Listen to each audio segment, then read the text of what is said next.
Quels sont les 7 signes qui permettent de reconnaître votre âme sœur? Alors juste avant de commencer cette vidéo, je voulais clarifier certains points. C'est que votre âme sœur n'est pas nécessairement votre partenaire de vie. Ce n'est pas nécessairement la personne avec laquelle vous allez avoir des projets, des enfants et avec laquelle vous allez faire votre vie. Certaines fois, une âme sœur peut arriver juste pour vous faire prendre conscience de certaines choses et malheureusement, la relation après ne fonctionne pas. Elle aura été juste là pour vous apprendre quelque chose sur vous et sur votre vie. Il y a aussi une idée qu'on entend souvent, c'est que on a chacun une âme sœur pour soi. Alors il existe des milliers d'âmes sœurs. Il n'y a pas forcément, si vous ne rencontrez pas votre âme sœur demain ou après-demain, ça ne veut pas forcément dire que vous ne la rencontrerez jamais. Il y a des milliers d'âmes sœurs. Et la dernière idée, c'est qu'une âme sœur n'est pas nécessairement votre compagnon ou votre amoureux. Ça peut être un animal, ça peut être votre animal, ça peut être un ami, quelqu'un de votre famille. C'est une personne avec laquelle vous avez une connexion énorme.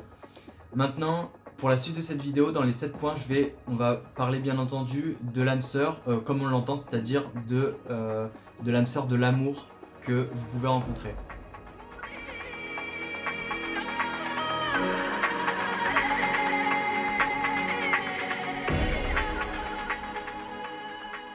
Quand vous allez rencontrer votre âme sœur, vous allez avoir une connexion, une énorme connexion instantanée, c'est-à-dire que sans même vous connaître, vous allez avoir une connexion directe, vous allez vous comprendre de manière très profonde, directement, sans même avoir véritablement besoin de parler. C'est-à-dire que vous ne connaissez pas la personne, mais vous avez quelque chose qui fait que vous comprenez immédiatement.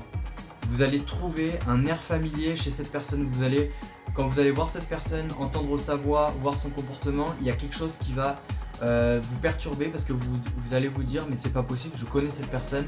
Voilà, vous allez avoir une reconnaissance, vous n'allez pas réussir à savoir qu'est-ce que c'est, mais il y a quelque chose que vous allez reconnaître dans cette personne. Le troisième point, c'est que vous allez vous sentir super à l'aise, c'est-à-dire que vous ne connaissez pas cette personne, mais vous allez vous comporter de manière très naturelle. Il ne va pas y avoir de filtre social qui va faire que vous allez essayer de réfléchir à ce que vous allez dire, vous allez parler totalement naturellement. C'est comme si vous connaissiez déjà cette personne. Le quatrième point, c'est que vous allez vous sentir très bien en compagnie de cette personne, c'est-à-dire que juste par sa présence, juste par ce qu'elle dégage, juste par le fait que vous soyez très naturels tous les deux, vous allez vous sentir très bien en sa compagnie, sans même parler, sans forcément avoir une grosse discussion, juste le fait d'être autour, vous allez vous sentir bien. Vous allez être exactement sur la même vibration, ça va même vous étonner quand vous allez la rencontrer parce que vous n'allez pas vous dire que vous n'allez pas la sentir supérieure à vous ou inférieure à vous, vous allez voir que vous êtes exactement sur la même vibration. Vous avez tout un tas de points communs, vous avez la même manière d'appréhender certaines choses, vous avez des comportements parfois similaires, vous avez quelque chose qui fait que vous sentez que vous êtes au même niveau en fait. Vous sentez que vous allez être totalement compatible avec cette personne et même si vous êtes très différents, vous allez voir que vous allez être 100% compatible.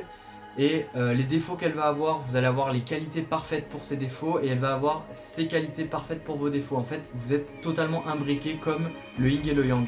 Et vous allez voir que les interactions que vous allez avoir vont être très naturelles et parfaites parce que vous êtes sur la même vibration. Alors, le sixième point, c'est que vous allez avoir quasiment l'amour instantané. C'est-à-dire que je parle pas de coup de foudre, parce que le coup de foudre, vous pouvez avoir un coup de foudre pour une personne dans la rue, et une fois que vous parlez avec cette personne, vous vous rendez compte finalement que vous n'êtes pas du tout sur la même vibration, il y a quelque chose qui marche pas, il y a une alchimie qui se crée pas. Là, c'est en présence de cette personne, quand vous allez l'entendre parler, quand vous allez la voir ou quelque chose, vous allez quasiment automatiquement tomber amoureux d'elle. Ça va être quasiment automatique. C'est comme si vos chemins arrivaient à ce moment-là, vous vous rencontrez à ce moment-là et vous tombez amoureux, c'était le destin, c'est comme ça. Le septième point, c'est que vous allez faire preuve d'une énorme empathie, c'est-à-dire que si même aujourd'hui vous avez l'impression de comprendre beaucoup de gens autour de vous, vos amis, votre famille, votre partenaire actuel, là vous allez avoir une connexion qui va être tellement forte que au-delà des mots, au-delà du verbal, vous allez vous comprendre, vous allez être très empathique et vous allez limite parfois ressentir ses émotions. Il va y avoir une connexion qui va être très forte et vous allez ressentir dans son regard ses propres émotions. Donc n'hésitez pas à commenter ma vidéo. Si vous avez des questions sur l'amour, sur les âmes sœurs, sur les flammes jumelles, je ferai certainement d'ailleurs d'autres vidéos dans ce domaine-là.